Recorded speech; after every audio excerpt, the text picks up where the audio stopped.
deployed a web application into Heroku. So let's see and open the app from Heroku. So this is the link of my app that I've deployed. And so what basically this application does is you enter any text, and behind the screens the server fetches the text name and makes a call to the API, and from the API it takes the information and sends back to the client. So I'm entering a text called Sachin. So this is all the information that is API has been given to the server, and the server has been rendered to HTML back. So let's see the logic behind this. This is the application that I have deployed in the Heroku. This is my proc file.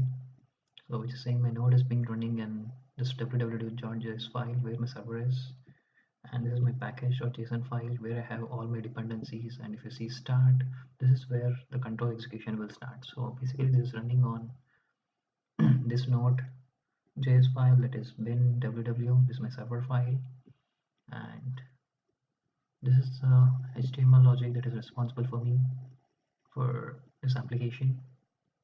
So ready to know about cool stuff. You could see the text here and a button logic for here, and I'm using AngularJS here, AngularJS code, wherein I'm using a button called get search result, show result, and the function that is being called back, so it was get search result, and the logic that I have is in script.js file.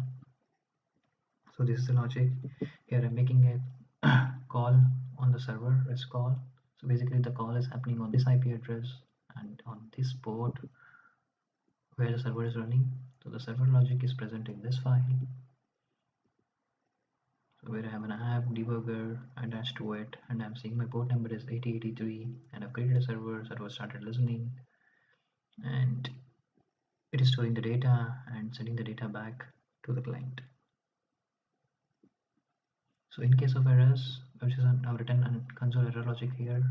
So if in case of any errors if we find that we get either using any elevated privileges or anything, and upon the server sending back to the data,